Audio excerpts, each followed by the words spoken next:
Polkadot. Let's now turn our attention to Polkadot. Essentially, we like the overall bullish structure of this, and we feel because it's only had a 20% or so move, to a 21% move from its potentially macro bottom, we think this should have more upside than, say, coins like Solana, which have already had phenomenal runs. So we would potentially look to flip some money from the coins that have run significantly already into some of these ones that haven't run significantly already. So we do like the bullish structure. We have this break of the main downtrend line, which has been set in since February time. We have a break above that major downtrend. However, at the moment, the 450 level, horizontal level, is acting as resistance. What we need to see is DOT get above this 450 level, build it into support once or twice, a couple of daily candles is all it may need, and then that could see a shove into the $5 area for DOT. If we look into the mechanics of it, we can see that the weighted funding rate is positive, but not unhealthily positive, i.e. too positive. It's at quite a good level or healthy level.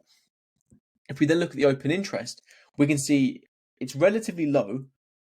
It has increased, it's relatively low, but if we zoom right in, we have seen it's tailed off, it's come down in the last few days. So this is positive. You've got open interest having decreased, so come down, having risen up quite a fair bit, but still, if you look on a monthly level, still pretty low overall, but it's decreased into the last few days.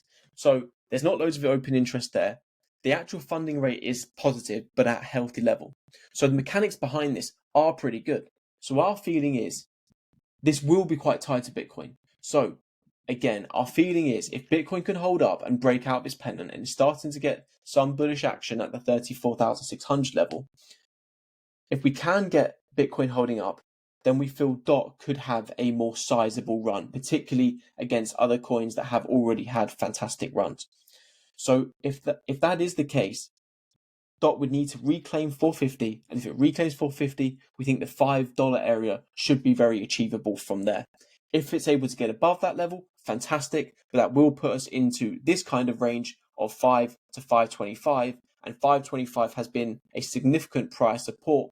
Back here was resistance, support in here. So that will be quite a significant level to have to break above at 525. But in the very short term, we feel if Bitcoin can hold up, DOT could be one of those ones that's got a very good structure and could run into the $5 area. Again, once it gets there, if it gets there, we will reassess from there.